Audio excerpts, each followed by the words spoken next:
Anio alahady faharoa amby roapolo manaraka ny TRINITE alahady faraiky amin'ny telopolo ny volana oktobra zay amaranantsika ity volana ity maranantsika ihany koa ny fibanjinana ny Lohahevitra Miorena ao amin'ny Tompo amin'ny fanasany fifaliana antsika riavana ny miombona amin'ny sampana VFL eto amin'ny Fiangonana noho ny fahazon'izy ireo ny fitaovana vaovao zay tomboka ampiasaina amin'ny teny ity ary amasinina ihany koa ao anatin'ny Fanompoam-pivavahana manontolo izy ireo no hitarika antsika amin'izao fanompoana masina izao. Ho fisaorantsika sy fiderahantsika an'Andriamanitra dia raha antsika mamaky ny salamo fahatelo amby telopolo ny andininy fahavalo ambin'ny folo ka hatramin'ny faharoa amby roapolo.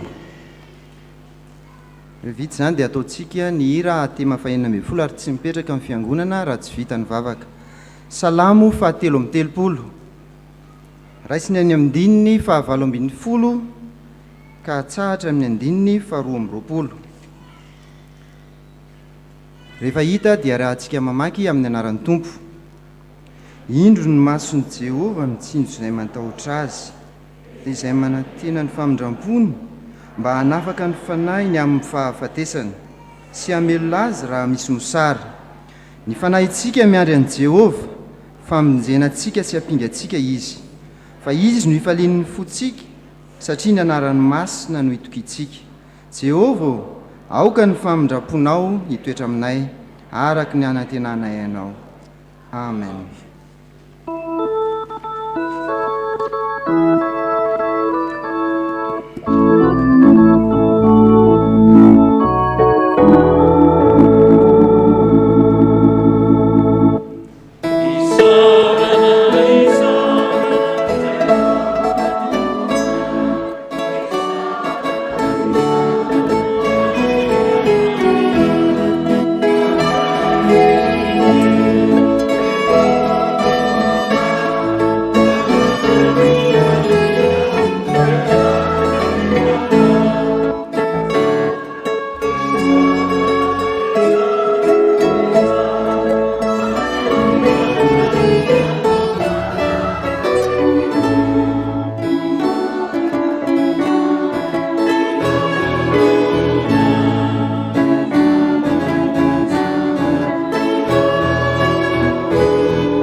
takintsika tompoko. Ry Andriamanitra rainay io, misaotra sy mideranao izahay fa Andriamanitra mijery ianao ka mitsinjo izay matahotra anao. Misaotra sy mankalaza anao izahay fa manafaka anay amin'ny fahafatesana ianao ka mamonjy anay. Misaotra sy manome voninahitra anao izahay fa famonjena anay sy hampinga anay ianao ka hifalian'ny fonay. Manoloana izany fahatsaranao izany Andriamanitra dia menatra izahay mangahy ahy ny fanahy anay noho ny fahotana mandazolazo anay. Tsy mendrika na dia nonona akory ny anaranao azy izahay, nefa ny anaranao masina no itokinay, aoka ny famindraponao hitoetra aminay araka ny anantenanay ianao.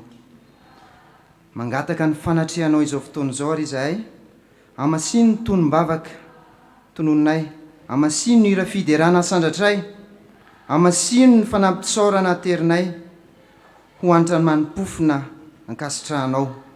Fitosy ny fahamasinanao ny sampana velona, fikambanana, ny komity rehetra eto amin'ny fiangonanao, mba ho ianao no hivony ny asa fanompoana ataon'izy ireo ka ho tonga filazantsara velona ho an'izao tontolo izao izy ireo.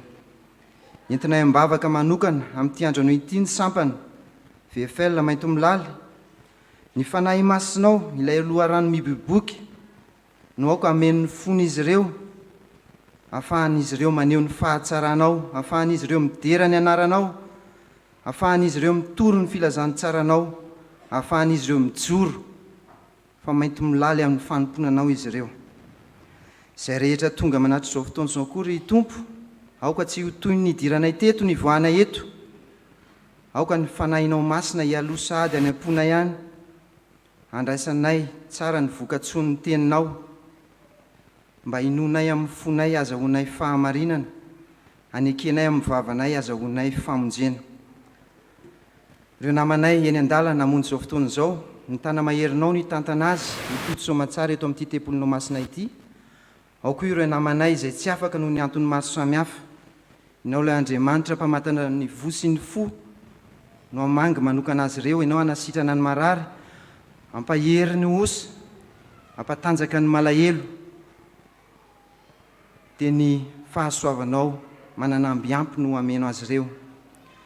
Dia amin'ny anaranao no angatahanay ny vavakay, ary anaovanay ny vavakay, rirainay izay ny an-danitra, ho masina ny anaranao, ho tonga ny fanjakanao, atao ny sitraponao, etỳ tany tahaka ny an-danitra, omeonay an'io ny anasaza ho anay, ary mamela ny elokay, tahaka ny namelanay izy meloka taminay, aza mitoranay amin'ny fakapanahy, fanamafanay amin'ny ratsy, fanao ny fanjakana sy ny hery, ary voninahitra mandrakizay. Amen. Mahazo toerana isika rehetra ry havana. Ny sampana VFL no anohy ny fotoana amin'ny alalan'ny hira.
Iaraka maki ny teny soratra masiny sika. Ny boky voalohany dia bokin'ny Ezekela. Andininy fa 430. Toko fa 430 andininy fa 7 ka hatramin'ny fa 720. Kolosianina voalohany.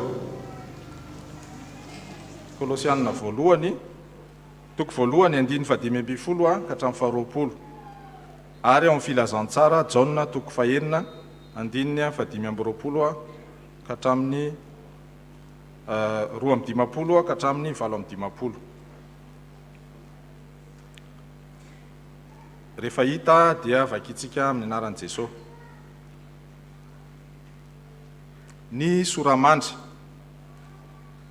Ny amin'ny altaran'ny fanatitra, odorana sy ny fanokanana azy. Amin'ny anaran'i Jesosy. Aroy izy tamiko. Ry zanak'olona, izao no lazain'i Jehovah Tompo. Izao no didy amin'ny altara amin'izay andro anaovana azy. Anatanterahana ny fanatitra odorana sy anipazana raha aminy. Ny levita mpisorona, taranaki Zadoka, izay anatonay anao ny fanompoam-pivavahana ho ahy, dia omenao vatotrombilahy iray atao fanatitra noho ny ota, hoy Jehovah Tompo. Dia angalanao ny rany ka atetinao amin'ny tandrony 4 sy amin'ny zorony 4, amin'ny rindriny ary amin'ny koronosiny manodidina. Izany no anadiovanao azy sy anaovanao fanavotana ho azy. Alainao koa ny vatotrombilahy atao fanatitra noho ny ota, ka hodorana ao amin'ny fitoerana voatendry, ao amin'ny trano ivelan'ny fitoerana masina. Ary amin'ny andro faharoa no anateranao osila tsy misy kilema atao fanatitra noho ny ota, ary hodioviny ny altara tahaka ny nanadiovany azy tamin'ny vatotrombilahy. Ary rehefa vita ny anadiovanao azy, dia anatitra vatotrombilahy tsy misy kilema sy ondrilahy tsy misy kilema ianao, ary aterinao eo anatrehan'i Jehova ireo. Ary ny mpisorona andraraka sira eo aminy, dia anatitra azy ho fanatitra odorana ho an'i Jehova. Afotoana no anateranao osila isanandro atao fanatitra noho ny ota sy vatotrombilahy sy ondrilahy izay tsy misy kilema. Afotoana no anaovany fanavotana ho an'ny altara sy anadiovany azy ary anokanany azy.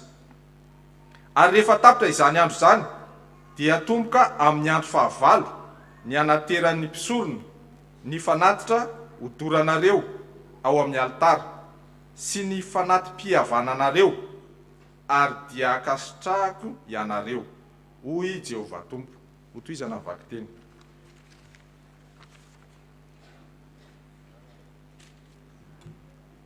Mbola hotoizatsika ny famakinan'ny teny. Izany dia hitantsika amin'ny Kolosianina toko voalohany andininy fa 5 ka hatramin'ny fa 20. Izy no endrik'Andriamanitra tsy hita, ny lahy matoa talohan'izao zavatra rehetra izao, fa tao amin'ny nahariana ny zavatra rehetra any an-danitra sy aty ambonin'ny tany dia nihita tsy tsy hita, na fiandrianana, na fanjakana, na fanapahana, na fahefana. Izy no nahariana ny zavatra rehetra sady ho azy izany. Ary izy no talohan'ny zavatra rehetra, sady ao aminy no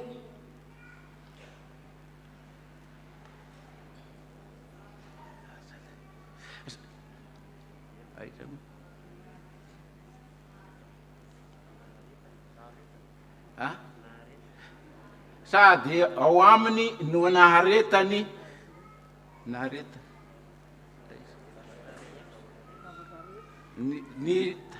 ary izy no talohan'ny zavatra rehetra, sady ao aminy no ahaterana zavatra rehetra, ary izy no lohan'ny tena dia ny fiangonana, izy no voalohany dia ny lahy matoa tamin'ny maty, mba ho lohany amin'ny zavatra rehetra izy. Fa sitraky ny ray ho ao aminy no hitoeran'ny fahafenona rehetra, sady idy no hampihavanany ny zavatra rehetra aminy, ka dia ny rany teo amin'ny hazo fijaliana no nanaovany fampihavanana. Eny izy hoy izaho no fampihavanana izany, na ny ety ambonin'ny tany na ny any an-danitra. Mbola hitoy ny vaky teny.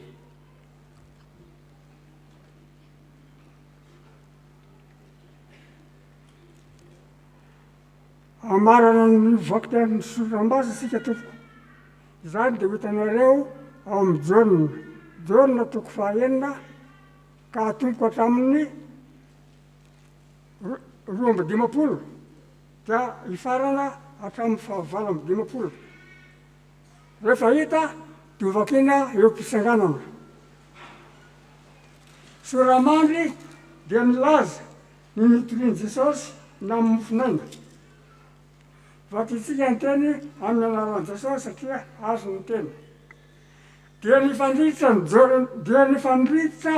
ny Jiosy ka nanao hoe ataon'ilay io ahoana no fanomeny nofony ho atsika. Dia hoy Jesosy taminy, lazaiko aminareo marina dia marina tokoa, raha tsy mihinana ny nofony zanak'olona sy misotro ny rany ianareo dia tsy manana fiainana ao aminareo. Zay mihinana ny nofoko sy misotro ny rako no manana fiainana mandrakizay, ary izao anangana azy amin'ny andro farany. Fa ny nofoko no tena fihinana, ary ny rako no tena fisotro. Zay mihinana ny nofoko sy misotro ny rako no mitoetra ao amiko, ary izao kosa ao aminy. Ary tahaka ny nandrany ray velona hay, ary izao koa velona ao amin'ray. Dia tahaka izany koa zay mihinana hay no velona amiko. Ity ny mofo zay nihidina avy tany an-danitra, tsy tahaka ny razana izay mihinana nefa maty ihany, fa izay mihinana ny nofo ity dia ho velona mandrakizay. Ray masina manamasina amin'ny fahamarinana, amin'ny tenina amin'ny fahamarinana. Amen.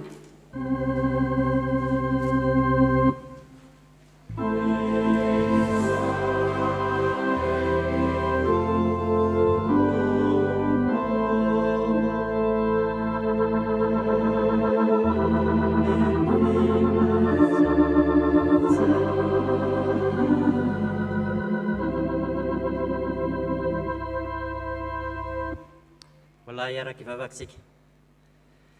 Ry Andriamanitra be fitiavana rainay eo, isaoranay anao amin'izao fotoana izao, nomenao izao fotoana izao tokoa izahay, hiainonay ny teninao sy ny avatrao. Misaotranao koa izahay ray noho ny fitiavana izay natolotra ao anay, ka nataonao tamin'ny tenin-drazanay ny teninao mba ahafahanay mandray tsara ny afatra avy aminao, ahafahanay mihaino ny teninao koa. Tario mpanomponao izay mitondra ny afatra ao Tompo, tario tendreo ny lelany mba hiteny ny afatra avy aminao tokoa, ary izahay izay mandray ny afatra ao, izahay izay mihaino mba tsy handalo fotsiny izany, fa hitoetra aminay, hiasa aminay tokoa, ka mba olom-baovao tokoa izahay, ary ho tena hitory ny teninao naiza naiza misy anay. Mitenena Tompo fa mihainonao ny mpanomponao. Amen.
zavatsika azo toerana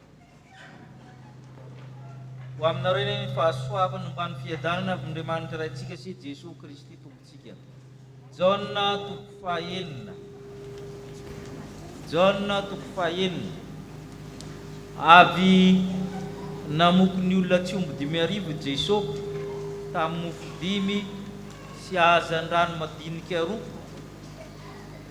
dia niala teo izy, niala koa ny mpianatra nandeha nitsambokely tratry ny rivotra ny fofofofo dia niampitsininy mitady ny vahoaka mitady an'i Jesosy, nandeha nitety tany mihitsy dia nahita azy tany Kapernaum.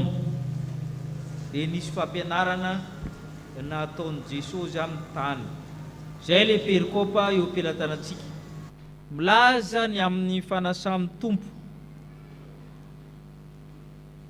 Ny fanasany Tompo fatatsika fa niainga avy amin'ny Pasika jiosy izay nanavotana ny Israely avy tany Egypte.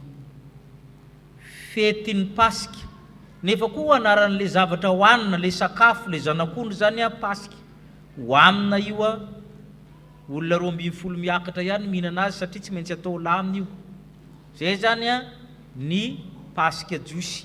Misy koa fanatitra noho ny ota, misy koa fanatitra azo aminy. Rehetra mitambatra zany no tandindo ny fanasany Tompo. Eto i Jesosy nanazava hoe ianareo ireo mitady mofo. Misy ny mofo avy any an-danitra. Io ny tena mahavelona. Meo anay zany no ny jiosy. O Jesosy hoe zany mofo zany ange ka zahay. Ary zay no nanahirana ny jiosy hoe atao ahoana moa zany no ny jiosy. Vakitsika ny 2:15. Dia nifanditra ny jiosy ka nanao hoe ataon'le ahoana re ny fanomeny nofo no antsika. Le jiosy zany azon'le toetsaina mijery ny ambany fa tsy matakatra lavitra, tsy mieritreritra ny zavatra nan-danitra, ny zavatra ny lanitra dia ahoana ny tetika azahoana mofo foana isan'andro mba tsy asa. Io Jesosy zany mofo maina. Ko ty moa ny eritreritra sasany kitonontono sa barbecue sa inona. Zay le hoe ny olombelona indraindray hafahafa mihitsy ny saina. Tsy mba mieritreritra hoe misy hevitra hafa nambadika izany fa dia tero ary. Rehefa io no mahavelona dia na ho faty ary dia zay le olombelona. Fidarin'i Jesosy zany inona moa no azo amin'ity nofo mandrany Kristy ity. Raha tsy mihinana nofony zanak'olona sy misotro ny rano ianareo tsy manana fiainana ao aminareo. Fiainana izany omena zany. Marina ihany le fikatsahanareo ny fiainana ho Jesosy. Fa ity misy tena fiainana. Fihinanana ny nofony zanak'olona sy misotro ny rano. Dia mieritreritra zareo antropofagy angaman'izany sa mihinan'olona sa ahoana. Fiainana tahaka inona ary ity tenenin'i Jesosy ity. Fiainana ankehitriny. Ny fiainana mandrakizay zany tsy zavatra ho avy eo amin'ny jaona fa zavatra efa tonga. Zavatra efa tonga. Amin'ny 7:20 vakitsika. Zay mihinana ny nofoko sy misotro ny rako no manana fiainana mandrakizay. Ary zaho anangana azy. Manana izy ny teny hanana. Fa efa manana. Zay le fiainana zay. Zay fiainana zay mitenen'i Jesosy hoe antoka amin'ny fisian'ny fiainana eo ampino ny nofo amandrany Kristy. Antoka mihitsy hoe manana fiainana amin'ny olona anankiray. Dia antsika ny Jaona toko 1 ary amin'ny 1 ary tsika no mijery. Ahoana moa lazany fa fiainana io ary amin'ny 1 mihitsy izy efa manazava an'io. Jaona toko 1 ny 14. Jaona toko 1 ny 14. Le teny na i Jesosy Kristy le teny eto. Vakitsika manao hoe izy no sy mpiaina ary ny fiainana ny fanazavana. Izy no sy ny fiainana, loharamin'ny fiainana, mitondra fiainana ary ny fiainana ny fanazavana amin'ny olona. Hoana moa zany hafahafa be.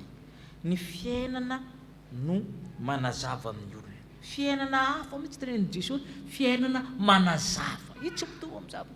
Tamin'ny teto amin'izao tontolo izao zany rehefa manomana izao tontolo izao zany tsy maintsy ny fahazavana mitonga aloha.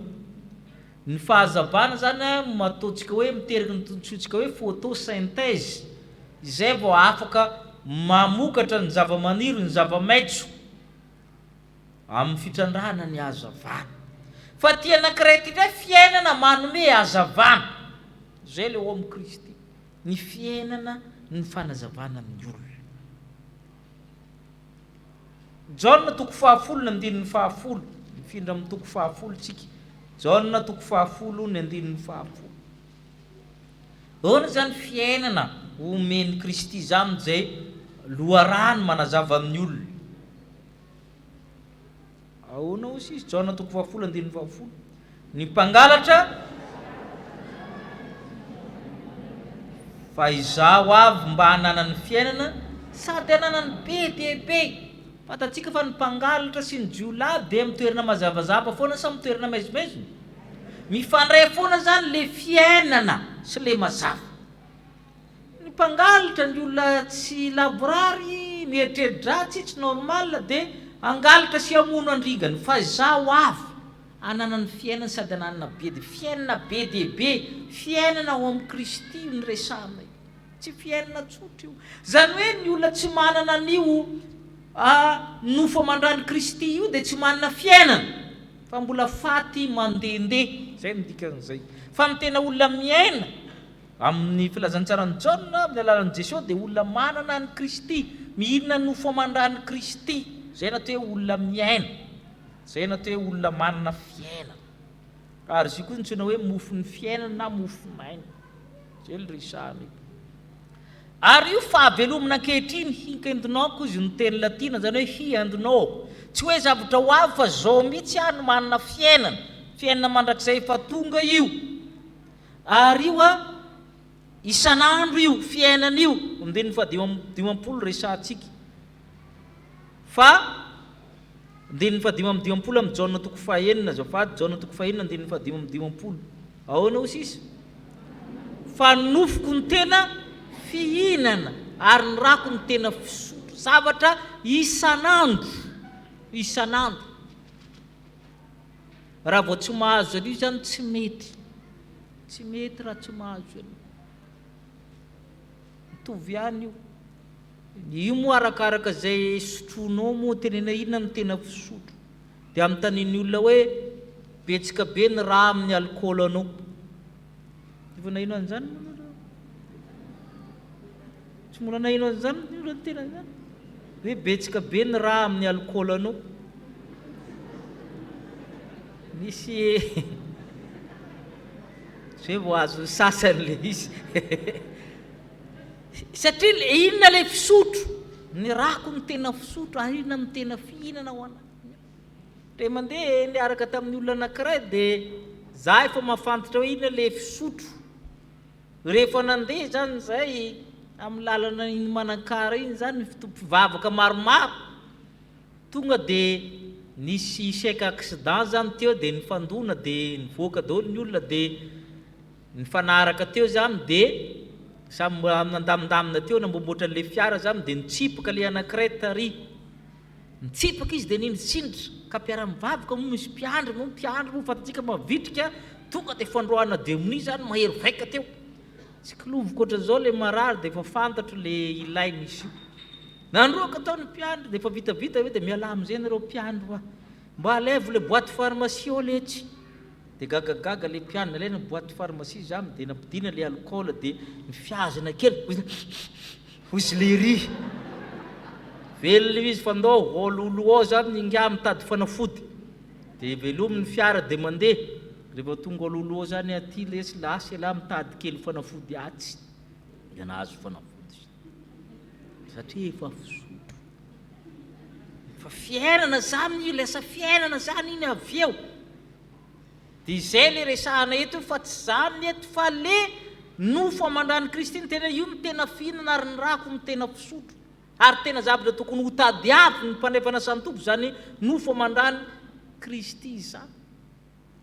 Fa rehefa zatra ohatsika zany mihinam-bary, mandeha ny velany ianao tapabolany takan'izany efa minainena ianao inambary nge moa rehefa tsy mahita dia mitsofoka amin'ny restaurant coréanina fa reny mba mihinambary kely fa ny fandrahoany azy tena hafa be mihitsy fa sitranahay mba vary zay le tenena eto hoe tena zavatra fiainana io ankehitriny io nova mandany Kristy ary mahavelona io amin'ny fito amby 50 vakitsika tahakana ny rano ray velona ary za velona amiray tahaka izany koa zay mihinana ozy izy maninona ho velona mahavelona io fahavelomana io zay mihinana ozy izy a velona amiko za velona amiray zay mihinana zany velona izay le hoe eto ary ankehitriny fiainana io fa tsy zavatra ho avy aminy io fiainana io fa eto sy ankehitriny io fiainana ary zany matoka ny Jesosy Kristy rehefa izy zany ambarany hoe fiainana izy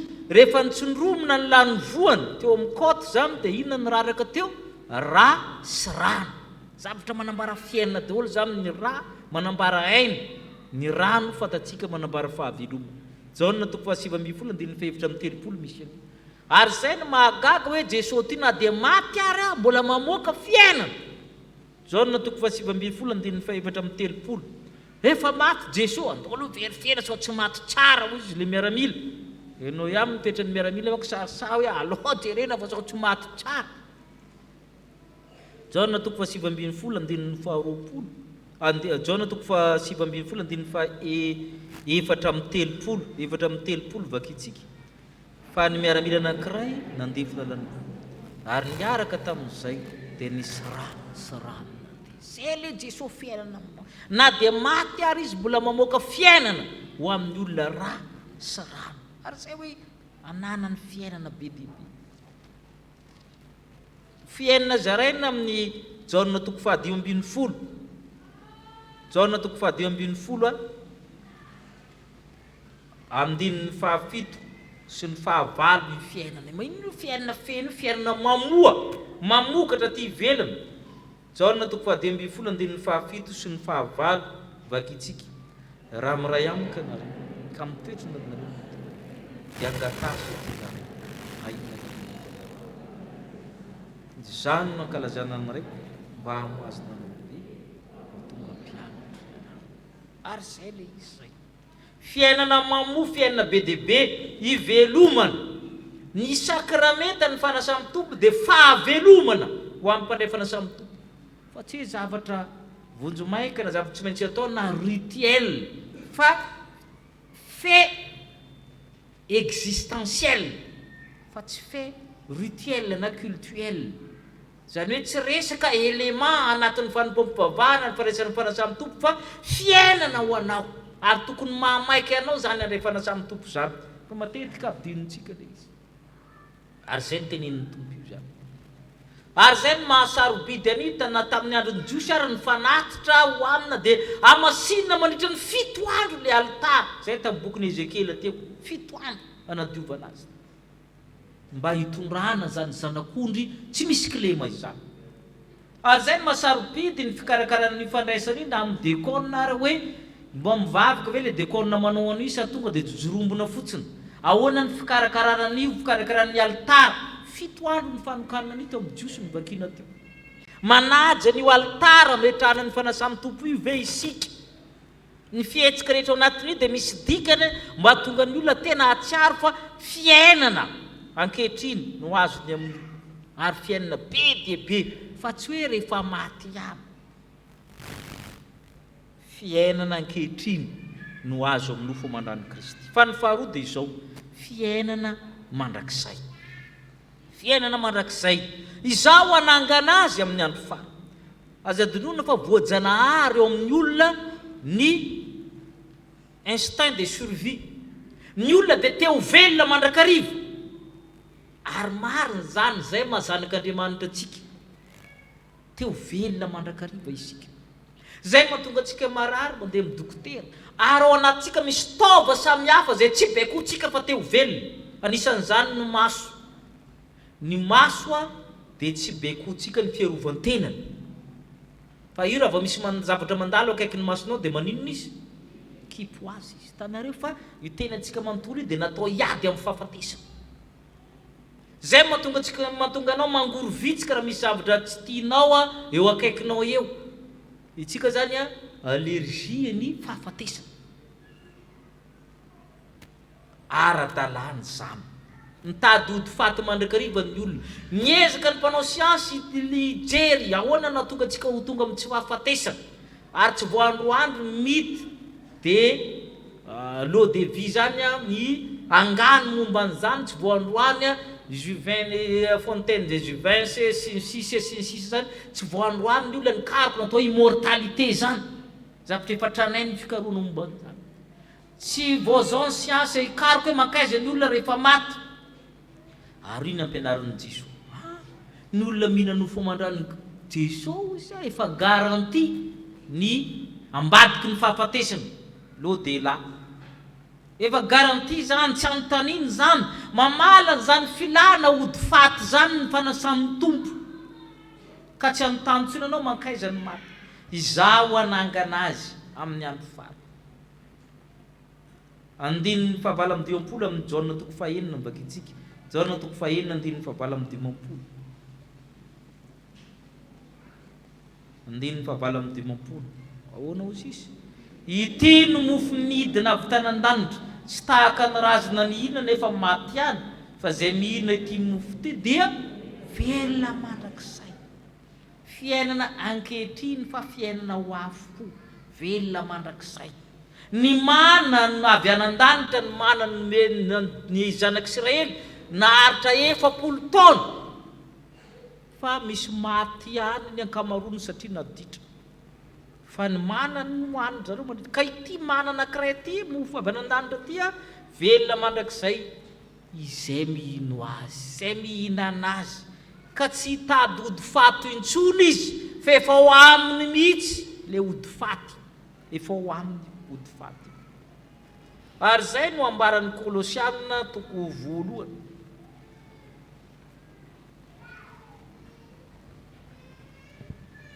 Kolosiana toko 1 ny andininy fahavala ambin'ny folo.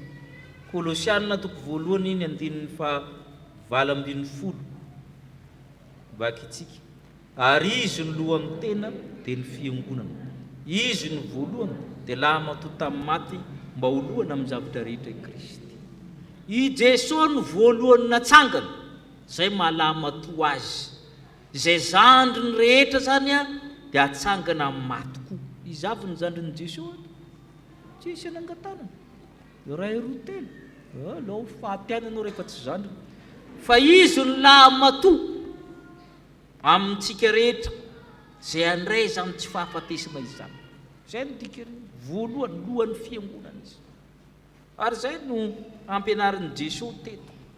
Zao nefa ny nampalahelo to amin'ny fampianarana ngezabe io.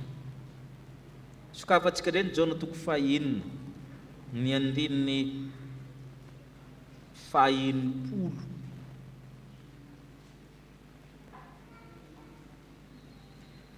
Andininy 40. Ahoana ho sisy? Ka maro tamin'ny mpianany nandray izany dia nanao hoe sarotra izany teny izany. Izy sarotra zany ho zareo. Zany fiainana zany. Zany ohatra ny topika zany ahoana zany. Mihinana an'io ve dia mahavelona sy ny takan'izany tovy amin'io ihany tsika. Tsy dia apetrakintsika amin'ny toerany ny fanasany Tompo. Ary zany mahatonga tsisy fiantraikana aminao. Rehefa tsonitsiniavinao dia tsisy fiantraikana aminao. Rehefa tsonitsiniavinao dia tsisy fiantraikana aminao. Zay no izy. Tahaka ny tamin'ny Amerikanina zany raha nisy ny avion nidona tamin'ny toro ngezabe anankiroa World Trade Center izy nareo. Dia maro ny maty 11 septembre moa ino 2011 safira. Dia nanontaniana ny tondra vavahana ngezabe anankiray. Dia nanontaniana zareo ny zanany. Inareo mivavaka io izy ny olona. Taiza moa ny Andriamanitra reo fa olona marobe ny maty tao. Bavalianareo mivavaka io. Namaly le ankizy Andriamanitra izy nipetraka amin'ny toerana nametrahanareo azy. Ahoana tsara? Andriamanitra dia nipetraka tsara amin'ny toerana nametrahanareo azy. Tsy misy Andriamanitra amin'ny fiainanareo. Napetraka reo ary ivelanareo lavitra ry izy. Dia nipetraka tary izy. Kaza mitabataba rehefa misy zavatra manjoanareo aiza izy. Aminay ato aminay izy. Fa aminareo tavela ry izy. Mety tambonin'ny toro tao izy nipetraka. Fa izy tsy miasa amin'ny fiainanareo. Satria tsy fiainana ho anareo izy. Fa za miantsoantso azy za manontany koa fa mijanona ho ate ihany. Ino koa mbola mitanino Andriamanitra nefa na ho ate. Apetrao amin'ny nametrahanao azy izy fa mipetraka tsara. Fa zay no mila azy. Fiainana ho anay io. Zay zany tsy manontany mihitsy hoe aiza izy tamin'ny fotoana io fa fantatray. Ato anatinay izy. Nananao ny fampianarana zany ary Jesosy dia jerentsika nay 9:90 inona ny vokatra. Ahoanao sisy? Hatramin'izany dia maro tamin'ny mpianana no niemotra ka tsy niarana lehibe. Efa nampianarana fampianarana fahaizan'ny fanasany Tompo Jesosy dia niemotra. Mbola mahazo antsika mandrika ankehitriny. Firy moa no atokana mpandray dia firy no tavela. Maro no atokana fa vitsy no tavela. Niemotra amin'ny mahazo tsara an'io ve izy. Ary ny mampalahelo farany misy aminy tsy nandeha. Mbola velesiny Jesosy indray nandininy fahavita-pitopolo. Ripetera midira zay zao zay le restant zay eto ihany. Ahoana navaliny Jesosy nandininy fahavita-pitopolo? Tsy zava ny fidanareo 12 nefa zay ny fiainan'ny mpandray fanasany Tompo. Misy efa tsy hita tableau ntsony amin'ilay fandraisana fa misy mahita tableau ihany fa tsy mikonty koa. Tsy mikonty amin'ilay fandraisana fa mbo mandray ihany fa tsy mikonty satria solotena amin'ny 10. Ka raha mandray ny teny ity tsika dia hoe ny fanasany Tompo miorona amin'ny tompontsika amin'izany satria fiainana ankehitriny io tahaka ny filanao rano sy mofo vary amin'ny andavanandro ny filantsika zany fanasany Tompo zany fa tsy hoe rituel fanao fotsiny fa fiainana ho anao. Mandray an'i Kristy ianao dia mety amin'ny tany. Fiainana mitondra hazavana ho anao. Vakin'ny olona aminao fa manana an'i Kristy ianao. Manome fahavelomana ho anao zay reraka manana olana marary. Fa izy koa fiainana mandrakizay. Garanti koa no avinao rahatrizay rehefa miala eto ianao. Ary zay ny hoe zay mihinana ny nofo sy misotro ny rano no manana fiainana mandrakizay. Ary zaho anangana azy amin'ny andro farany. Ho an'Andriamanitra reny ny voninahitra. Amen.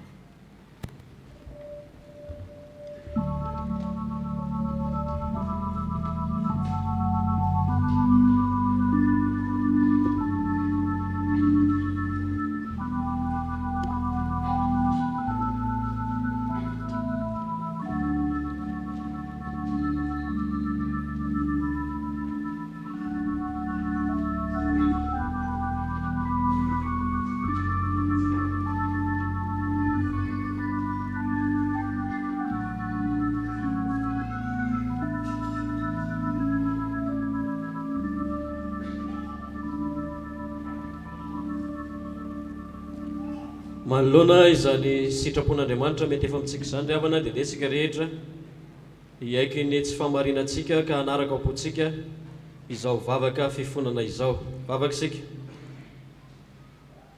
Tompo Andriamanitra eo indreto ny fiangonanao rehefa avy nandreny teninao izay maneno sitraponao aminay dia manondrika ny lohanay izay ankehitriny. Manatona anao amin'ny fo, ny saina, ny fanahy, ny tena manontolo izay vonona ho amin'ny fibebahana. Miaiky ny fahadisoanay izay ary tsy misy miafina aminao ihany koa ny toetray na izay asehonay na ny any anatinay tsirairay avy. Jesosy tsapanay ankehitriny fa efa nasehonao tokoa ny fiainana dia ny fiainana miaraka aminao ary ny finoana ny famonjena izay vitanao no antoka andraisanay izany fiainana izany. Nambaranao taminay fa ao aminao Andriamanitra irery no hafahanay miala sy mandingana ny fahafatesana. Manoloana izany izay rehetra ry Tompo Andriamanitray dia mahatsiaro mena satria indraindray tao mbola mitady famonjena any amin'ny hafa tsy manana fiainanao aminao Kristy izay satria betsaka ihany koa ny mbola mitoky loatra amin'ny zavatry ny nofo ny zavatry ny tany ka tsy mahagaga raha ny fiainana ety an-tany sy izay hitany masona ihany no fiainana fantatray. Andriamanitra mifona ihany koa izay satria tsy vitsy aminay reto no efa nampianarina nianatra ny amin'izany finoana ny famonjena izay efa vitanao zany tamin'ny alalan'ny katekômena nanokanana aminay ho mpandray fanasany Tompo tamin'ny alalan'ny sampana tsirairay avy izay misy anay kanefa tsy marina amin'izany finoana izany izahay ary izany no angatahanay famelana ankehitriny. Noho izany ry Tompo Andriamanitra dia reto izay tsirairay avy miaiky ny fahadisoanay ny tsy fahamarinanay ka manonona ao am-ponay ao anatin'izao vavaka manginy izao ny fifonanay.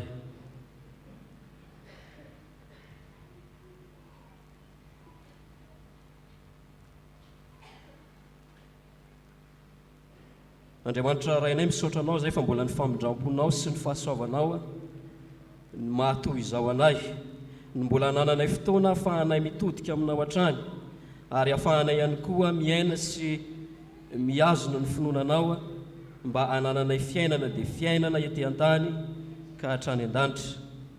Misaotra anao zay ny amin'ny fanahinao izay miasa aminay satria raha niezaka ataonay dia tsinotsinona ihany zany fa aoka ny fanahinao masina hitarika anay rehetra ahatonga anay ho resy lahatra andray sy ino ny famonjena izay vitanao tamin'ny alalan'i Jesosy Kristy zanakao ka nanolorany tenany nandatsahany rany mba ho fiainana ho anay.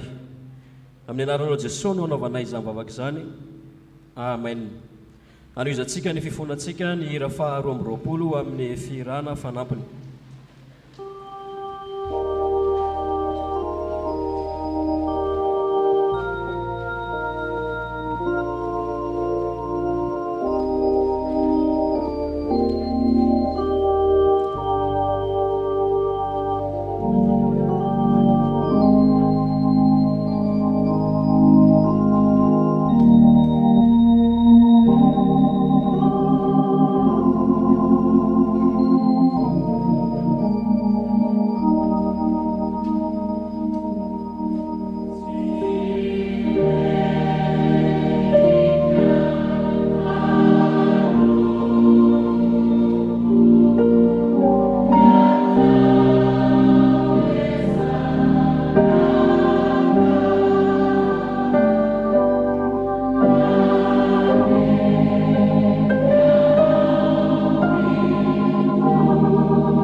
amarenoa amaseno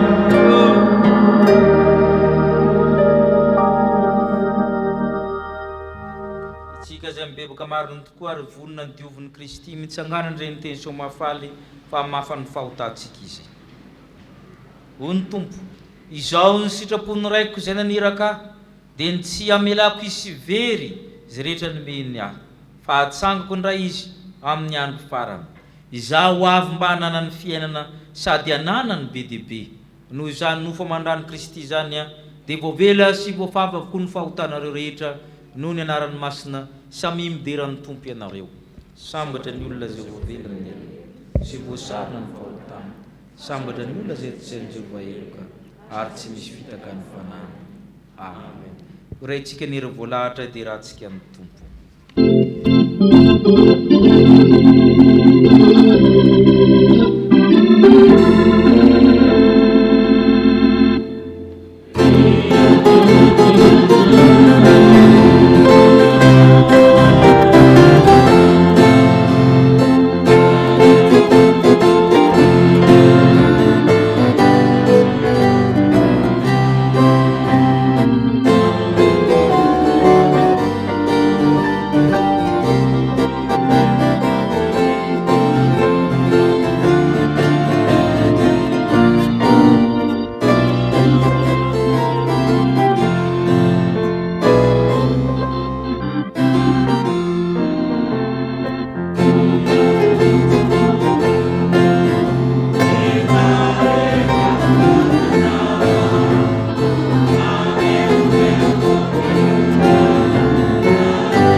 isika ry havana hivavaka isika Andriamanitra tompo ray any an-danitro misaotra anao zahay rehefa nandreny teninao zahay dia faly ny fonay satria antoka amin'ny fisin'ny fiainanao anay ny nofo amandranao Jesoa Kristy tomponay ary fiainanay dia n'izao ety ambonin'ny tany ankehitriny izany ary indrindra ho fiainanay amin'ny ho avy mandrakizay efa homaninao ho anay Andriamanitro mangataka aminao izahay ny fanahy masina avy aminao ho aty anatinay aizanay miaina tsara izany teninao izany dia androso sy iorina ao aminao tokoa ny finoanay Andriamanitro ary indrindra iorina amin'ny fanasanao Jesoa Kristy tomponay noho izany ary dia misaotra anao zahay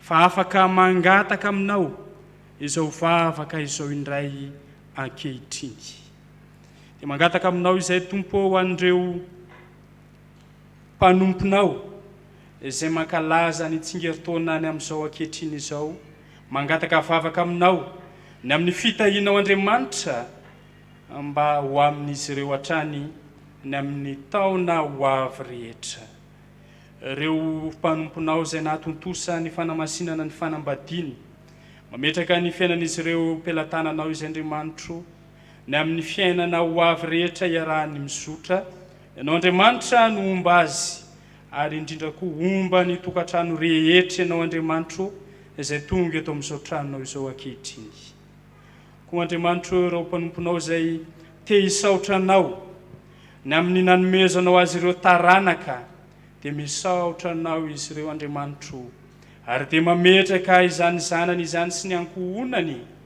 eo am-pelatananao fa ao koa tompo izay tsirairay avy reto izay tonga eto amin'izao tranonao izao izay efa nanehoanao ny fahasoavanao mananambiampy dia miara misaotra anao zahay fampirofo ny fitiavanao izany rehetra izany koa dia mametraka ny fiainanay rehetra eo am-pelatananao ary izay Andriamanitro ianao izay efa hanombanay ianao izay efa nandray an-tanana ny fiainanay hatr'izay dia ianao ihany Andriamanitro no metrahanay ny fiainanay sy izay rehetra mombanay ny hoavinay rehetra ny asa mandrara, ny fikasana tsara rehetra nanatinay ihany.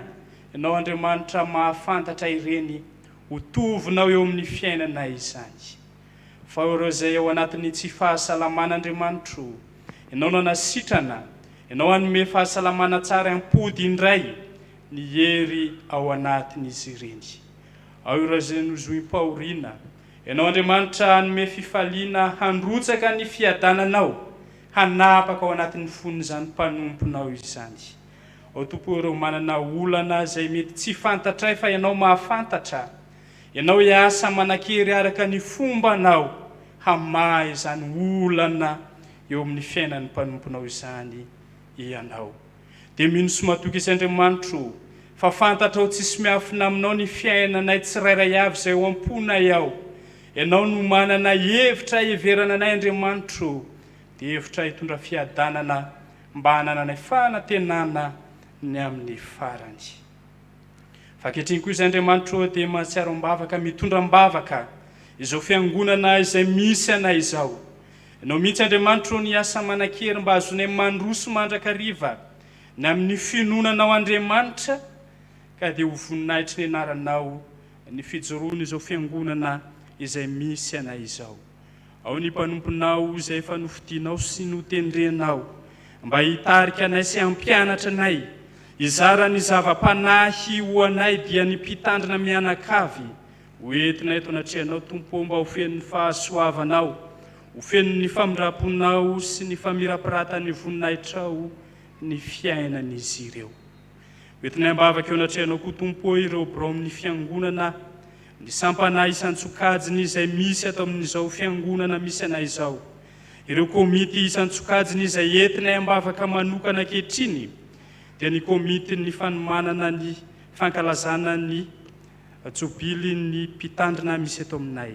Ianao Andriamanitra no hanampy azy ireo amin'ny fanomanana rehetra amin'ny asa marobe izay miandry, ny asa lehibe izay miandry, dia ianao Andriamanitra no hampahery azy ireo, hampahery ny fiangonana manontolo, hitarika ny fiangonana manontolo amin'ny fanatanterahana izany.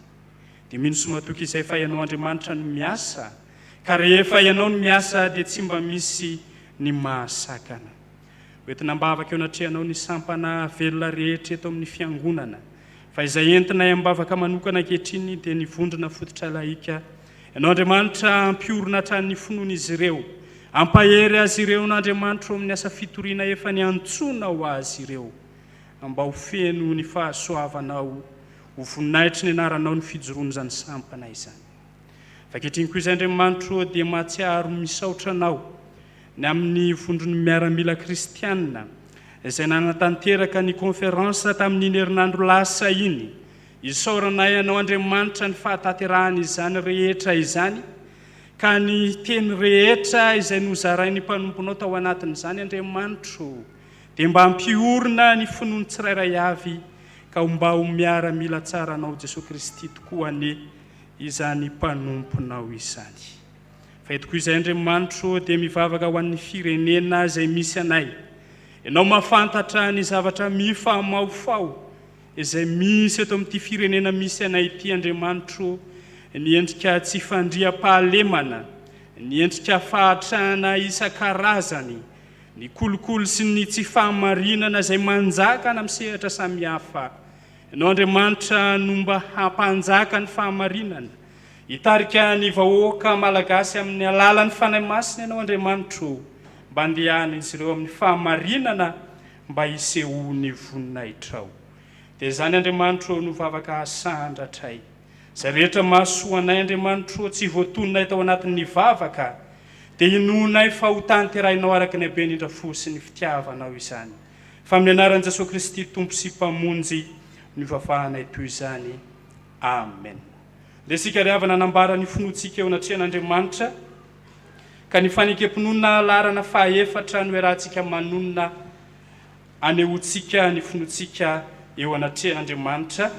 Dia ny fanekam-pinoana larana fahaefatra manao hoe manambara ny finoantsika an' Jesosy Kristy isika, dia araka ny tenin'ny Jaona mpanao batisa hoe indro ny zanak'ondron'Andriamanitra izay manaisotra ny fahotany izao tontolo izao, sy araka ny teny nataony Andrea hoe efa nahita Mesia zahay sy araka ny teny nataony Natanaela hoe Rabi o, ianao ny zanak'Andriamanitra, ianao ny mpanjaka ny Israely. Ary araka ny teny nataony Samaritana hoe ny tenanainina ndre ka fantatrahay fa izy tokoa ny mpamono sa tontolo zao. Sy araka ny teny nataony Petera hoe ianao ny Kristy zanak'Andriamanitra velona, ianao ny manana teny fiainana mandrakizay. Ary araka ny teny nataony Tomasy hoe Tompo sy Andriamanitra. Amen. Petraka isika rafana. Hanomana ny fanahiny ny tenany ny sainy ny mpanefana samy tompo rehetra hiatrika izany nofo mandrany Kristy izany. 5,400 tsy misy miadana ka afa-po amin'ny ny voalohany sy ny faharoa dia hitsangana ny mpanefana samy tompo rehetra. 4,500 ny voalohany sy ny faharoa no raitsika.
Kortiana voalohany toko faraiky ambin'ny folo ny andininy faharoapolo hatramin'ny faharoa amby roapolo.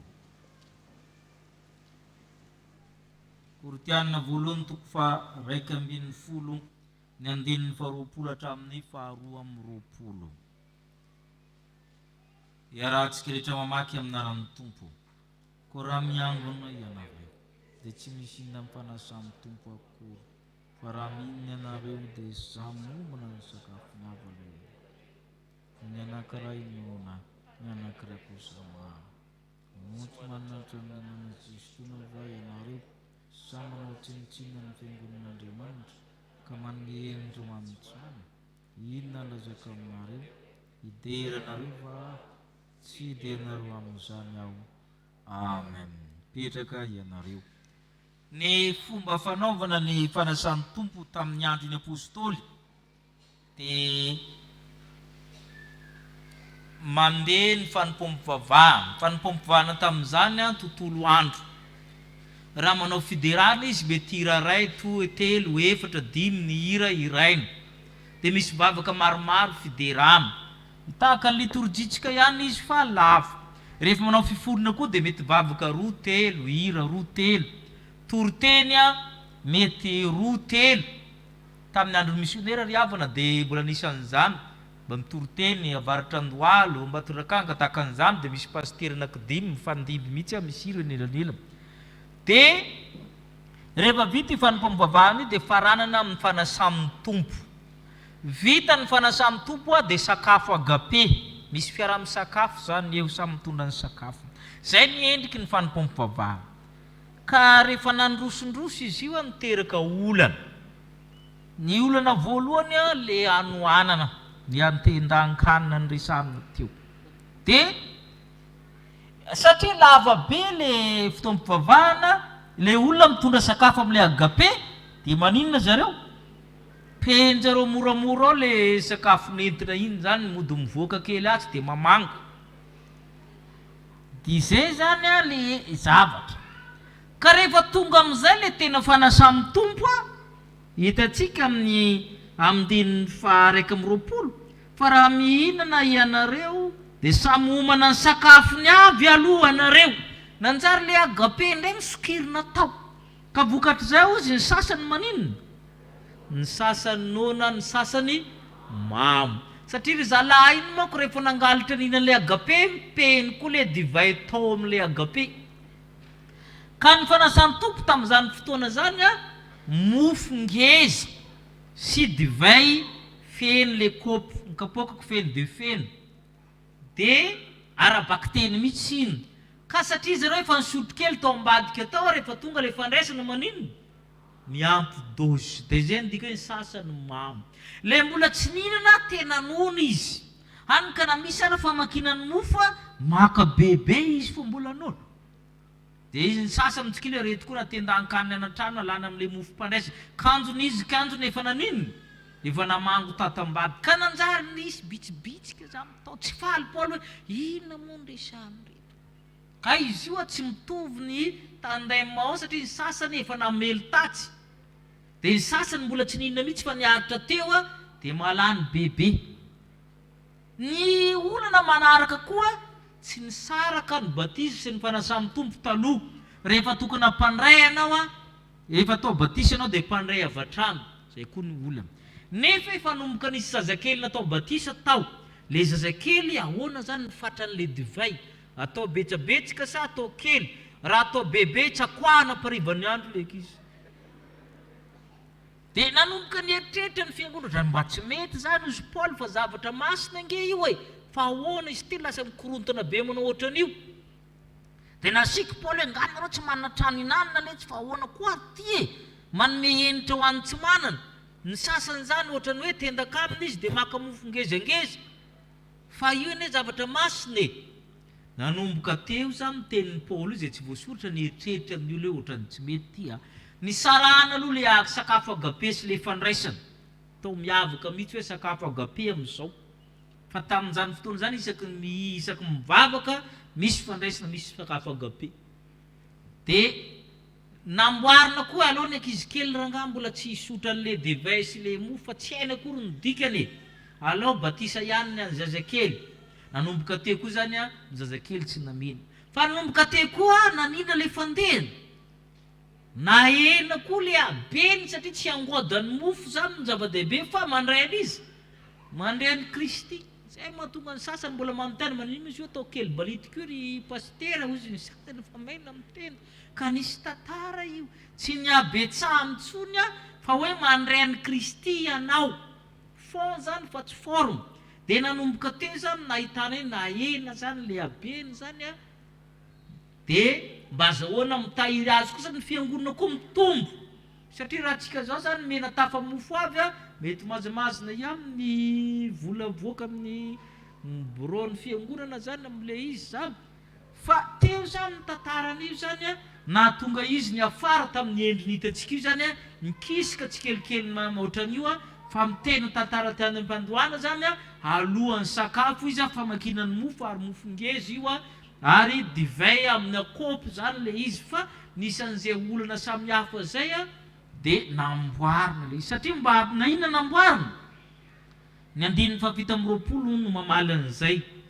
vakitsika ny Korintiana voalohany toko faha 2 andininy fafita amin'ny 20 ahoana ozy izy koa nazovo no mihinana ny mofo tsy misotra mikapoaka amin'ny tompo amin'ny fanahy tsy dia maninona izy meloko amin'ny voa ka manjary tsy fiainana indray ny voarainy fa inona fanamegoana izay no nahatonga hoe namboarina na ny forme zany a na ny fomba andraisana azy zany a namboarina zany mba tena hoe zava-panahy io tena hoe Kristy miditra ao amin'ny olona io zay mahatonga azy eukaristia satria Kristy miditra ao amin'ny olona zay zany ny zava-dehibe zany amin'le fandraisana ny fanasan'ny tompo zany a ka lasa tonga amin'ny endriny hitantsika ankehitriny izao a ny tantaran'izay ivavaka tsika misaotra zay tombony amin'ny fanasan'ny tompo zay nomenao anay tamin'ny alalan'ireo apôstôly mandraka ankehitriny ny zava-dehibe tsy miova dia anao Kristy no famandranao ny raisina amin'izany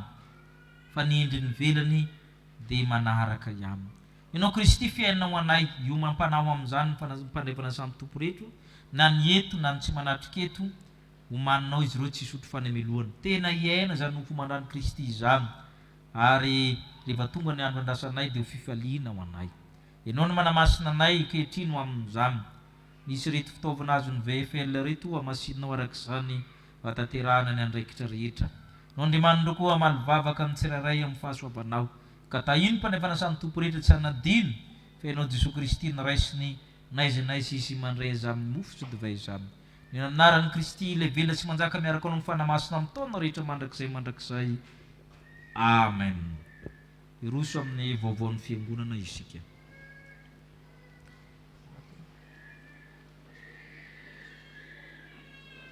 misy ny avatsika nanolotra ny zanany mba hiditra amin'ny fianakaviam-bentsika ny zazakely Ramana Miantason Andriana Valina ary Soanjiva Aron entiny ray aman-dreniny malonatsika dia Andriana Miantason Njiva Jerierikosy rakotiny ray ny Andriana Valina Mialy Lucia ny rafaraiky ambienimpolo amin'ny fitonjato ry Jesosy zokobe fitiny andinin'ny voalohany no ho raintsika dia hitsangana manoloana ny alitara masina izy ireo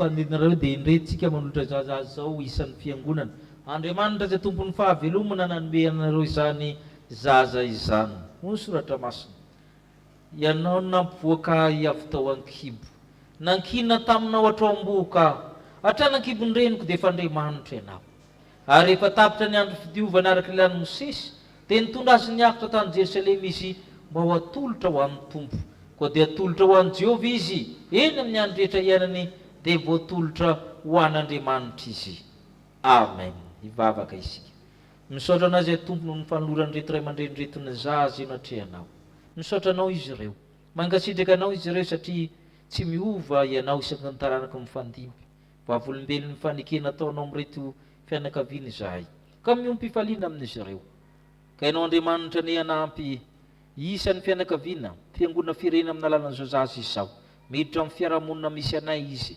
fiarahamonina ao amin'ny-tokantrano fiangonana firenena anome heriny ray aman-drenao ikolokoloana anabeazana zao zaza izao mio azy ireo ny finoana matanjaka ny fanantenana ny fitiavana hatsapa amin'ity zaza ity fa tena tokantrano misy Andriamanitra manana fiainana avy amin'ny Kristy zao tokantrano zao toan'ny fanahy mazoto izy ireo anolotra ny zaza amin'ny sakramentany batisa koa amin'ny fotoana mamety izany da io izay fiangonana hitaiza hikarakara amina soa anabe taranaka rehetra omenao anay mahamina taranaka vanina izay rehetra ato amin'ity chapelle militaire ity izany no angatany amin'ny anaran'i Kristy le efa tia zaza amen ento izao zaza izao hitombo saina vatana nandroso fity amin'Andriamanitra sy ny olona ary homananareo ny amin'ny sakramenta koa dia miarabinareo izay nomen'Andriamanitra ny fara amin'ny anaran'ny fiangonana. Amen.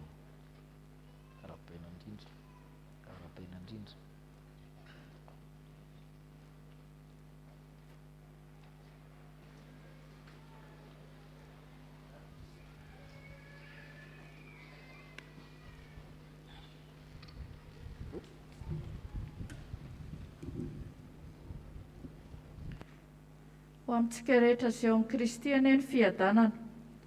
Izay rehetra mino fa Jesosy Kristy dia nateraka Andriamanitra, ary izay rehetra tia izay nateraka dia tia izay naterany koa. Izao no ahafantarantsika fa tia ireo zanak'Andriamanitra isika dia ny itiavantsika an'Andriamanitra sy ny ankataovantsika ny didiny. Jaona 2:5 sy ny 2. Toy izao indray vaovao iray tamin'izao maraina izao. Vaovao avy any ivelany. Fitaizam-panahy Protestanta, Foloalindahy Malagasy, chapelle militaire Arivon'ny Mamo. Ho an'Andriamanitra tompon-tandrina ao amin'ny militaire national sy ny birao fiangonana ary fiangonana rehetra eto amin'ny chapelle militaire. Fisaorana. Ho aminareo ny fahasoavana mampiadanana avy amin'Andriamanitra ray sy Jesosy Kristy tompontsika. Amen. Izahay eto amin'ny chapelle militaire Arivon'ny Mamo dia misaotra sy mankasitraka anareo noho ny fanotronanareo sy ny fanohananareo anay tamin'ny voka-dehibe ny fiangonana izay natao ny alahady fa 4 ny volana oktobra lasa teo. Ny tompony hamaly fitiany rehetra dia manao veloma finaritra ho anareo amin'ny anaran'ny Tompo Jesosy. Ny mpitandrina Rasalama Arnaivo Jasmin, ny filoha kapitaina Rasilofomanana Jérôme. Ny vaovao eto an-toerana.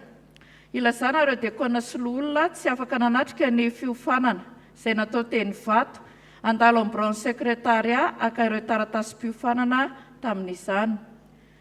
Vita soamantsara ny fanampiana ireo fitaizana zazakamboty izay tantanan'ny Miaramila eny amin'ny Lapagode izay natao tamin'ny 7 volana oktobra, ary ny tantanan'ny Zandary izay any Arivon'ny Mamo kosa dia notanterahana tamin'ny alahady 4 oktobra.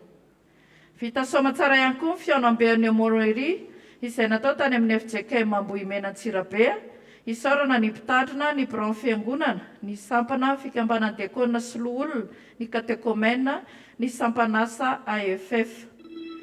Anatanteraka famangina manjoa ny fiangonana sy ny sampana rehefa miravo izao Fanompoam-pivavahana izao, ary angataka andray fitenenana ny birao sy ny komity ny 2015, sampana sekoly-alahady, sampana vondrofototra laika. Vaovao avy amin'ny sampana. Sampana VFL, aladin'ny sampana anio, misy ny fivarotana mofomamy sy masira rehefa mirava ny fotoam-pivavahana, ary ny rakitra faharoa dia natokana ho an'ny sampana. Dia mampatsiahy ny koriavana fa feno 5 taona ny vondrom-paritany laika, karapitso alatsinainy 2 novambra dia anatanteraka sampamonjena ny eo anivon'ny synodam-paritany izay atao eny amin'ny kianja Nosy Avaratra, eo ambanin'ny hôpitaly Nosy Avaratra misy azy io izay atao tontolo andro dia manasa antsika rehetra amin'ny fanotronana ny amin'izany. Sampana Dorcas finaritra, ankalazan'ny 15 taona ny sampana, manasa antsika rehetra anatrika ny hetsika izay ataon'izy ireo ny 7 volana novambra ho avy izao, izay manomboka amin'ny 3 ora sasany fa tsy amin'ny 2 ora sasany araka ny voalaza teo aloha. Hetsika vakodrazana no ataon'izy ireo amin'izany, ka ny sampana Dorcas avy eny amin'ny chapelle militaire Ivato sy ny avy ao Anjanahary no hifarimbona amin'izany. Sampana mpanazava stily, antsona ny komity mpivondronana rehetra, ny sakaiza ary ny mpiandraikitra hijanona aorian'ny Fanompoam-pivavahana, fa misy ny dinika hifanaovana sy famitaam-baovao hifampizarana. Sampana sekoly-alahady, sambatra kokoa ny manome noho ny mandray. Araka ny 3T dia ny 17 volana novambra no hanaovana ny asa soa eto amin'ny fiangonantsika. Manomboka anio fandraisana izay fonao ho fanampianareo sahirana. Izy tompon'andraikitra handray izany eny amin'ny varavarana aoriana rehefa vita ny Fanompoam-pivavahana, Isy tapa-kilao mena izay manolotra ho fanamarim-pandraisana. Isika sekoly alahady no tokony hanovan'ny fiarahamonina fa tsy isika indray no hovain'ny fiarahamonina. Ny tenin'Andriamanitra azontsika dia iainantsika ary hijoroantsika ho vavolombelona. Isy fanofanana momba ny fahaiza-mitarika izay karakarain'ny sekoly alahady miaraka amin'ny olona manam-pahaizana sy traikefa amin'izay fahaiza-mitarika izay taon'ny sabotsy faha-enina amin'ny volana novambra manomboka amin'ny 2 ora dia atokana ho an'ny ankizy 9 ka hatramin'ny 13 taona. Ny alahady faha-14 ny volana novambra kosa manomboka amin'ny 2 ora sasany dia natao ho an'ny mihoatra ny 13 taona. Isy sertifika atolotra izay mahavita amin'ny fiofanana. Afaka misoratra anarana any amin'ny mpampianatra sekoly alahady izay mpianatra te hanatrika. Ireo tsy mahavita fisoratana anarana kosa dia tonga avy hatrany eto am-piangonana amin'ireo ora sy daty voalaza eo ambony. Taorian'ny antsapiderana nataon'ny ratsana tany ketsa dia isy ny fanolorana ny fandraisana anjaran'ny sekoly alahady amin'ny fankalazana ny 25 ny mpitandrina Rakotomanga Mikaela Menakavy. Iangaviana araka izany isika tsy mbola nanolotra ny vidin'ny tapa-kila tsotra sy ny fanasana anefa izany any amin'ireo izay nandraisantsika ireny tapa-kila fanasana ireny. Mamerina fisaorana antsika rehetra no fiarah-miasa sy ny fiarah-manompo mba voninahitry ny Tompo irery ihany. Mivory ny sekoly alahady amin'ny alahady 7 novambra ho avy izao, ny birao amin'ny 7 ora latsaka fefany ary ny mpampianatra amin'ny 7 ora sasany ao amin'ny akany ambony. Ary verina manomana ny fankalazana Noely mpianatra sekoly alahady anio hariva amin'ny 2 ora. Avy amin'ny RFF izay rantsana fanatanjahantena sy fialamboly sampana tanora dia manasantsika fiangonana amin'ny randonnée izay ho tanterahana ny sabotsy faha-9 amin'ny volana novambra maraina izay atao eny Ambanintsena. Isy fiara iombonana izay hainga eto am-piangonana amin'ny 9 ora sasany maraina ka 530 ariary isan'olona no frais mandroso sy miverina amin'izany. Dia misy fanontaniana ao an-dohanao hoe inona moa ny tombontsoa amin'izany randonnée izany? Ny randonnée dia fanafody iray bio izay mahatsara ny fikorianan'ny rà, manala ny stress, fa maro amintsika atao am-piangonana no efa manao azy io. Misy miaramila jeneraly sy vehivavy lehibe, tanora, ankizy manatanteraka izany. Dia mangataka antsika ihany koa amin'io mba hitondra fitaovana andraisantsika anjara amin'izany toy ny sakadô, bouteille asiana rano amin'ny 1 litra, goûter kely, satroka sy ny kaskety. Ka rehefa vita izao fotoam-bavaka maraina izao dia handray anarana amin'izany tonton edy. Ary ny alarobia hariva izao aorian'ny asa fampaherezana ny fara-fisoratana anarana ny amin'izany. Rakim-pahasoavana no ny fahavitany mariazy tamin'ny 7 ny volana oktobra teo atolotra ho an'ny fiangonana. Misaoran'i Jehovah ry fanahiko ary izay rehetra atao anatiko misaora ny anaran'ny masina. Misaoran'i Jehovah ry fanahiko ary aza misy adonanao ny fitahiany rehetra. Misaotra an'Andriamanitra izahay fa noho ny fitahiany no nanomezany anay ny taranaka faramandimby. Manolotra izany ho an'ny mpitandrina, ny fiangonana, ny sampana sekoly alahady, mangataka vavaka, an'Andriamanitra irery ihany ny voninahitra. Endre zava-tsoa amiko indrindra ny hevitrao Andriamanitra, akory ny hamaroany isany. Raha anisa azy aho dia maro isa lavitra noho ny fasika izy. Raha mifo aho dia mbola aminao ihany. Ho fisaorana an'Andriamanitra mpamoronay noho ny tsingeritaonako sy ny fahatsarany ary ny famindram-pony isan'andro. Atolotra ho an'ny mpitandrina sy ny mpitandrina mpanampy ary mangataka ny hira FFPM laharana 900 na 570 sy 400.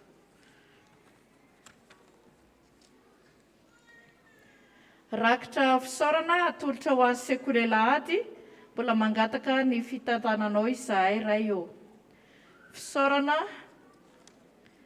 ny vadiny sy ny zanany ary ny fianakaviana manontolo dia maneho fisaorana anareo avana, mpiara-mivavaka, mpiara-miasa, tapaka sy namana, mpiara-monina tamin'ny fankairezana, fanotronana sy fitondrana am-bavaka azy ireo tamin'ny namoizanay ny ava-malalanay Rana Harson Famatana-tsoa Idi Alain. Tsara levenana ny maty, enikaja sy enim-boninahitra velona. Andriamanitra manankarem-pasavana ne amaly fitianareo. Ilaozy ny zanakao Kambody fa izao no melona azy, ary ao ka izao no itokin'ny vadinao mpitondra tena ary nametraka fararakitra ihany koa izy ireo. Filazana manjo amin'ny finoana sy ny fanantenana fitsanganan'ny tena amin'ny maty no ampandrenesanay anareo fa ny ava-malalanay Ratsimba Zafy Faravololona dia natsony ray ody any aminy ny alahady 4 oktobra rehefa ny vahiny 27 taona teto tany hoy ny vadiny Andrianatoandro Njiva Ajatiana, ny zanany Andrianomenjanahary Mamitiana Zesika Mianadahavy izay mpianatra sekoly alahady sy vorokely ao amin'ny sampana Sokoto, ny reniny, ny renibeny, ny ray tapo aminy Ratsimba Zafy Lantsehino sy Ando sy ny zanany Mianadahavy izay mpampianatra sekoly alahady sady komity mpivondronana. Ny nofony dia ny ala otrany lo 58 setera amboripotsy talata maty ny alarobia 17 oktobra tamin'ny folo ora sasany izay nentina nanomezam-boninahitra an'Andriamanitra tao amin'ny FJKM Ambotseheny Betela tamin'ny roa latolakandro mialohan'ny hametrahana azy eo fasan-drazany Ambohitr'Andriamanitra tsy feno kova Ambotseheny. Ary nareo feo avy any an-danitra nanao hoe soraty sambatra ny maty dia izay maty ao amin'ny tompo hatramin'izao. Izay indray rehefa navoavoa ray tamin'izao maraina izao voninahitra ao an'Andriamanitra irery ihany.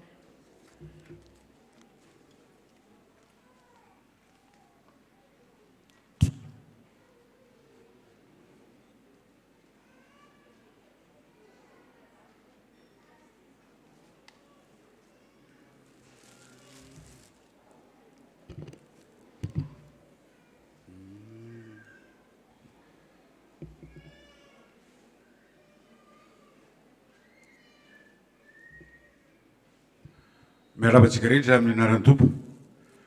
Mijoro tany komity amin'ny fanohizana ny fanitahana ao antsika mianakavy amin'ireo tetiandro sy tetikasa izay efa no tapahana ary mbola misy ihany koa moa zany ny tetiandro sy tiasa mbola ho ambara amintsika rehetra rena mba ahafahantsika miomana sy mahafantatra ny fandaharam-potoana rehetra mikasika an'izay. Ny voalohany izany dia mikasika ny 20 volana novambra ho avy izao izay efa namara ihany dia anatanteraka isika mianakavy ny fametrahana ny vato fototra ny tsangam-bato eny toerana amin'ny fotoana io. Ny fandaharam-potoana izay tanterahana amin'io dia miala eto amin'ny fiangonana zany ny fiara iombonana amin'ny 7 ora ary hoetreretina amin'ny 5 ora hariva dia efa tavaverina eto isika mianakavy. Ao anatin'izay zany dia misy ny fiara mivavaka eny toerana, misy ihany koa ny sakafo izay vao homanina amidy amintsika mianakavy ary misy ihany koa ny fanetahana vitsivitsy izay ho raisin'ny sampana andraikitra amin'ny fantanterahana izay. Mikasika an'ireo fiara iombonana dia 3 ariary isan'olona ny sarandalana mandroso sy miverina ary efa misy ny fandraisana anarana manomboka izao ary hoetreretina hatramin'ny 4 volana novambra ho avy izao ny farafisoratana anarana ka dia izay mieritreritra ny andeha amin'ilay fiara iombonana zany dia misoratra anarana ao ivelany ao ary efa azontsika aloha teny izao ihany koa raha sarandalana 3 arivo ary misy tapakilakely izay omenantsika ho an'izay mandohan'ny vola zany dia matehirizitsika iny tapakely iny satria iny tapakely iny no hoentsika miditra ao anatin'ny fiara iombonana rehefa tonga ny fotoana iaingatsika eto ho any toerana. Reo izay tsy handray ny fiara iombonana dia angaviana ihany koa hisoratra anarana mba ahafahantsika mahafantatra ny isa marina ho antsika rehetra izay andeha anatanteraka an'io fametrahana ny vato fototra eny toerana ihany io. Azontsika atao ihany koa ho an'ny sampana rehetra zany ny mpikambana amin'ny sampana misoratra anarana any amin'ny sampana hatramin'ny 14 volana oktobra dia omena ny tompona raikitra amin'ny komity ny isatsika rehetrarehetra avy any amin'ny sampana mba hanamora ihany koa zany ny asa rehetrarehetra fisoratana anarana. Toy izay ny mikasika ny fandaharam-potoana amin'ny sy ny fiara-iomonana araka ny voalaza teo moa dia misy zany sakafo amidy eny toerana ny sampana rehetra moa dia efa samy mahafantatra ny anjaran-draikitry ao anatin'izay. Manarak'izay ny faha 20 ny volana novambra alahady io dia ny fanatanterahana ny ivon'ny fankalazana misy ny fotoam-pivavahana maraina ary ny tolakandro dia misy ny antsankira izay ho tanterahana eto am-piangonana anasana atsika mianakavy. Fanamarena kely fa misy adino mikasika an'ilay amin'ny faha 20 ny volana novambra araka rehefa fanarahantsika mianakavy ihany koa dia mba fianamena mitovy no anaovantsika ka dia misy ilay t-shirt izay efa amidy ihany izy ity ao ivelany ao somary vitsivitsy maromaro izy mba mitovy daholo zany ny anaovantsika mianakavy ka dia entany ny sika mianakavy mba samy andray anjara amin'ilay t-shirt izay amidy ao ivelany ao dia mba samy hitovy daholo zany ny fanamena izay anaovantsika amin'izay. Manarak'izay mikasika ny 20 ny volana desambra dia misy ny antsankira izay rahantsika amin'ny tarika antsan'ny Kristy efa misy ny tapakila sy ny invitation izay efa amidy amintsika mianakavy misy an'izay koa eo ambaravarana eo 5,000 ariary ny invitation ary 3,000 ariary ny billet. Ny tetiandro vaovao izay ao ambara amintsika mianakavy dia mikasika n'ilay sakafo lehibe izay ho tanterahantsika io moa zany ny tena hoe entina azahoana vola ahafahana manatanteraka ny tsangam-bato izay efa noetrerentsika mianakavy ka dia io sakafo lehibe io dia ho tanterahana ny fa 17 ny volana febroary taona 2020 sy 2021. Ny toerana mikasika an'izy io moa dia efa tsy miova araka ny efa tapaka teo aloha fa dia amin'ny Andia bypass ary hoetreretina amin'ny faha 20 ny volana novambra zany hoe amin'ny ivon'ny fankalazana no amoahana ny invitation rehetrarehetra mikasika an'io mba ahafahantsika miomana tenyzao amin'ny fandraisana anjara amin'izay invitation amin'io sakafo lehibe io. Io sakafo lehibe io moa dia tsy maintsy iarahantsika ihany koa amin'ny chapelle militaire ny vato efa isy ny fandaminana iran'ny birao ny Etiopaibe sy ny birao ny vato amin'ny fanatanterahana ny asa mikasika an'izay ka dia mbola manentana antsika mianakavy ihany. Ao anatin'izay ihany koa ny tetiandro vaovao izay ambara amintsika mianakavy ihany koa zany ny tena fanombohan'ny asa fanaovana fananganana ilay tsangam-bato zany dia ho tanterahana amin'ny faha 7 ny volana febroary taona 2020 sy 2021. Zany hoe manomboka amin'io zany no ataony ady fototra ary dia mitohy manarak'izay ny asa rehetrarehetra amin'ny fananganana ny trano. Manarak'izay dia efa ny vinavinaina moa zany fa eo amin'ny 5 volana eo no anatanterahανtsika izay asa zay dia ho tanterahantsika amin'ny fa 5 volana Août 2020 sy 2021 ny famaranana iarahana amin'ny synode apartany sy manam-pahefana fa ny famaranana ho atsika mianakavy eto amin'ny chapelle militaire zany dia ho tanterahana amin'ny fa 7 ny volana aogostra 2020 sy 2021. Maromaro moa zay daty nambara tamintsika mianakavy zay fa ny andindinin'izy ireo dia tsy maintsy mbola olazaina amintsika mianakavy eto ihany amin'ny fanatanterahana zany asa rehetrarehetra izany. Fara moa zany dia ilazana ihany ny komity izay tompona ndraikitra ao anatin'izay fa androany hariva isika dia andeha ho eny toerana eo amin'ny toerana nanangana ny tsangam-bato zany hanao ny fitsirena farany mba ahafahantsika manatanteraka ny zavatra izay ho atao amin'ny 20 ny volana novambra amin'ny 2 zany ny fotoanantsika eto am-piangonana dia miara-mandeha isika makeny toerana. Dia toy izay zany ny fandaharam-potoana ambara amintsika rehetra dia ao an'Andriamanitra rery ny voninahitra misaotra indrindra tompoko.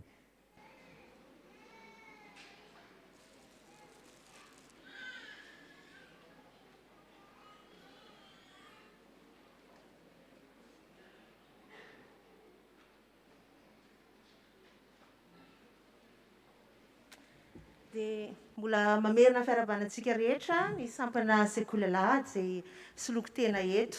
Nisy filazana teo hoe mikarakaraky fanofanana ho an'ny ankizy sy ny tanora ny sekoly alahady. Izy io dia hetsika maneran-tany tafiditra anatin'ny hetsika maneran-tany ho an'ny tanora fandraisan'ny sekoly alahady anjara amin'ny famolavolana ny tanora ho vanina ho vonina ho mpitarika ihany koa dia araky ny fataontsika azy marobe ny zavatra sedrain'ny tanora amin'izao fotoana izao raha tsy resaka fa tsy ny tsy fampiny ny fatokisa-tena fotsiny aho eo ihany koa ny fatahorana ny tsy fahombiazana dia tsy sa manao zavatra ary indrindraindrindra eo ihany koa ny endrika fampitahorana endrika intimidation moa filazantsika azy iainany ankizy any anivon'ny fiarahamonina sy any anivon'ny sekoly eny reny rehetrarehetra reny satria ny sekoly alahady dia manomana tanora sy ankizy ara-tsaina ara-batana ara-panahy no nahatonga anay andray anjara ao anatin'izay hetsika izay izy ity moa dia hetsika maimaim-poana miompana manokana amin'ny fizarana fahaiza-manao ho an'ny tanora sy ny ankizy fanentanana azy ireo koa anana ny sary miabiny amin'ny tenany na image de soi positive ozy izy tsika ananany ihany koa anefeny matanjaka kokoa ny maizy azy ireo ahafahany miroso bebe kokoa amin'izay fitariana sy fiovana ho amin'ny tsaratsara kokoa izay ary indrindra hatonga azy ireo tompona andraikitra amin'ny sehatra rehetra misy azy dia izy ity tanterahana mpampianatra efa niofana araka ny resahana teo niofana manokana momba an'izay manana anjara manokana tsika eto amin'ny chapelle militaire satria raha tsy disa misy anankitelo izy no efa nandray an'izay fanifanan'izay eto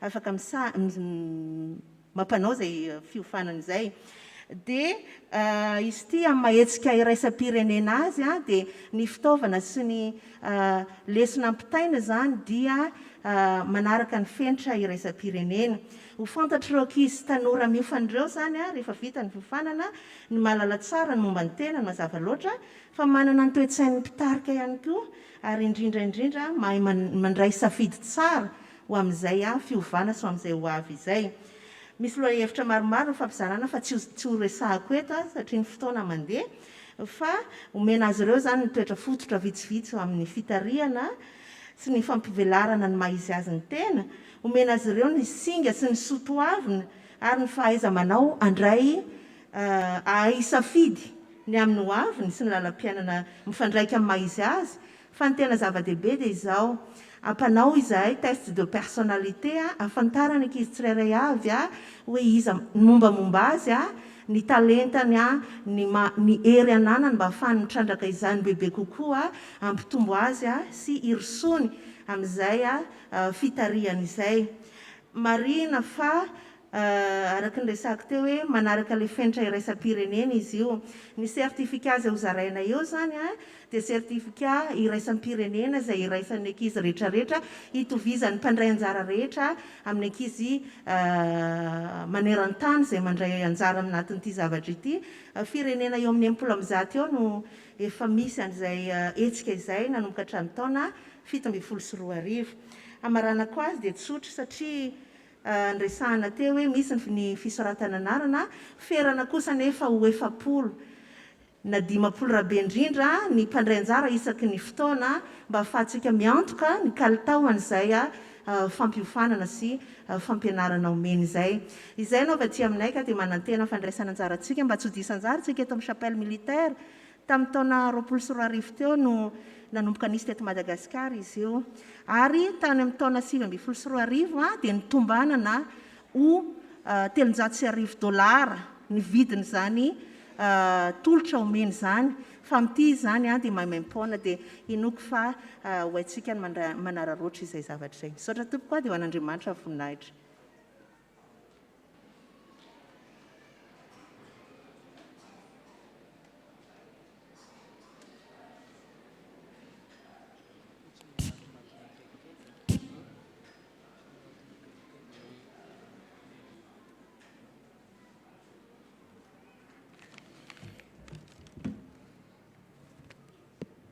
Finaritra mialabantsika rehetra amin'ny anaran'ny tompo ny sampana VFL dia manaratra mandray fitenenana amin'izao alahadin'ny sampana izao teboka efatra no resahana vetivety ny voalohany dia ny rindrakira izay ho tanterahantsika miaraka amin'ny groupeny avo amin'ny 12 décembre tsara marihana fa efa nisy ny fanemorana an'izy io misy ny billet izay efa nizarain'ny mpikambana namidy amintsika tamin'ny datiny 9 mai 2020 ny billet tsotra 3,000 ariary ny invitation ray alina ariary dia manan-kery io billet tamin'ny datiny 9 mai io ny amin'ny 12 décembre ho avy izao.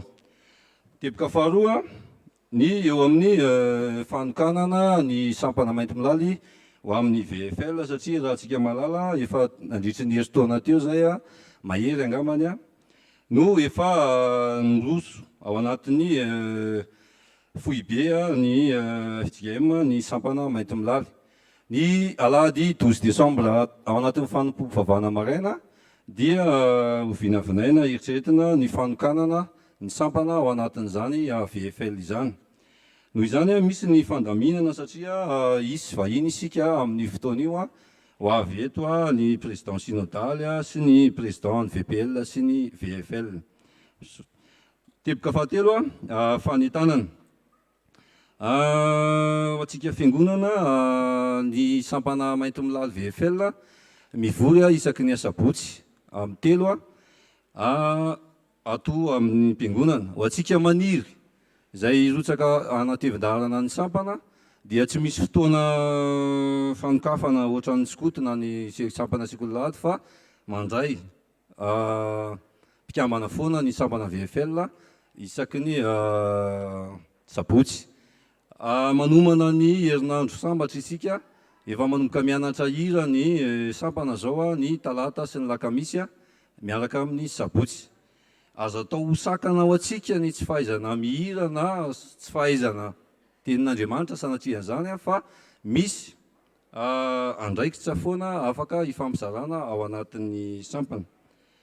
Ho antsika sampana zay efa mpikambana ao anatin'ny VFL dia mampahery atsika ny amin'ny adidy sy andraikitra zay efa sahanina satria dia mavesatra tokoa na dia ny fotoana fotsiny ara ny amin'izany fiarahantsika manompo amin'ny asan'Andriamanitra izany. Ny tanjona ny sampana dia mahatateraka ny asa fitoriana ary ao koa ny fampizarana ny andraikitra. Tenin'Andriamanitra amitinana an'izay dia ao amin'ny Korinthiana 2:12-14 ka hatramin'ny 1 manao hoe zarazaraina samihafa ny fanomezam-pahasoavana fa ny fanahy dia iray ihany. Zarazaraina ho samihafa ny fanompona fa nefa ny tompo dia iray ihany ary ho zarazaraina samihafa ny asa fa Andriamanitra dia iray ihany izay miasa ny zavatra rehetra amin'ny olona rehetra. Ny teboka farany fahefatra dia ao anatin'ny zao jobily fankalazana ny 25 izao dia mitodika amin'ny komity izahay sampana mainty milaly VFL. Androany no anatanterahana hanomezana ny anjara biriky ny sampana ka dia mangataka ny président an'ny komity dia mangataka ny pastera sy ny eny na ohatra koa hoe ao ara ny ekizy dia angatahana mba hitsangana eto amin'loana ahafahana manatanteraka izany anjara biriky izany. Dia araky ny efa fantatsika moa zany misy ny komity ny 25 zay mikarakara ao anatin'izany jobily zany dia atolotray ho anareo izany anjara biriky izany ary manarak'izay pastera mianakavy misy ny mofomamy zay ho atolotray ho anareo mianakavy hifampizarana ihany koa ao anatin'ny fiarahana nandritrin'izay 12 taona izay sy ny 20 taona satria dia raha ny sampana VFL dia sahadrinareo zanakareo satria vao 12 taona no nijoroan'ny sampana VFL. Saotra to.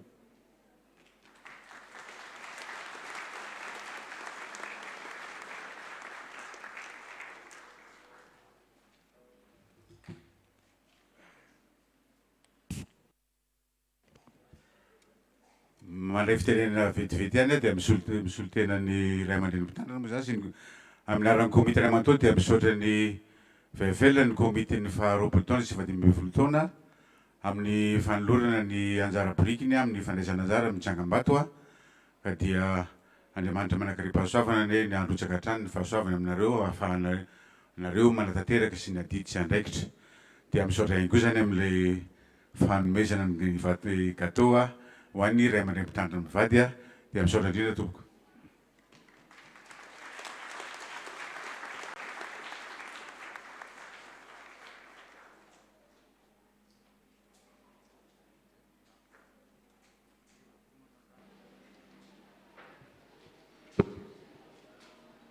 misaotra ny tompontsika ny amin'ny zany rehetra zany a misaopan'ny sampana VFL ny fanamasinana fanambadiana raha baitsika raha voavy andry falinomena sy andre maefa Mikaela na vita fanamasinana fanambadiana asa nao zareo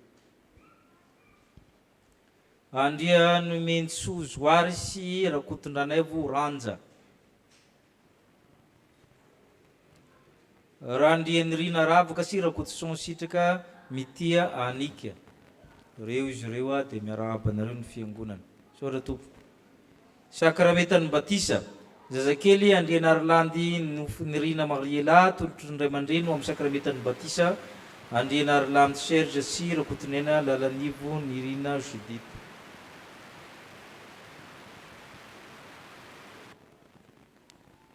ny araka ny fandaminana efa voalaza mbenimbeny tamin'ny toriteny koa iseho amin'ny mpitandrina ry zay rehetra tompony anjara liturjia zany amin'ny vola novambra mba ho masika tsara ny liturjia ataontsika iseho amin'ny mpitandrina zany zay sampana boakasika zay zany anindry avatrany a ny tompony andraikitra amin'ny liturjia zany a dia manatona avatrany mpitandrina izy ireo iroso amin'ny rakitra isika eo ny antokopira eo ny sampana atateraka izaminy ny rakitra faharoa araka ny voalaza teo no anatsika ny sampana VFL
One.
rehefa miravo ny raha-padimy efapolo amin'ny dimanjato no amaranantsika ny fotoana mialosy aorian'ny sodrano.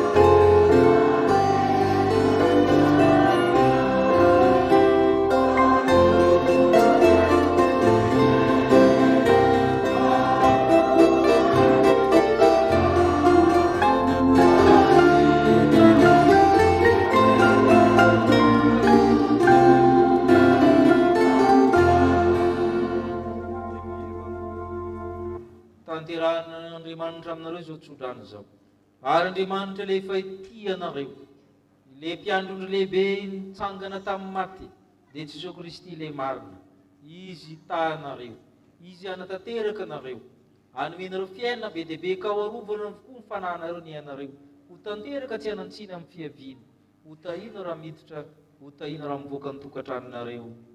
Amen.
Ivavaka mangina isika tompoko izay mihinana ny nofoko sy misotro ny rahako no manana fiainana mandrakizay ary zaho hanangana azy amin'ny andro farany fa ny nofoko ny tena fihinana ary ny rahako ny tena fisotro. Manandriamanitra ireneny voninahitra amin'ny anaran'ny Ray sy ny Zanaka ary ny fanahy masina dia mandehana amin'ny fifalian'ny tomponareo.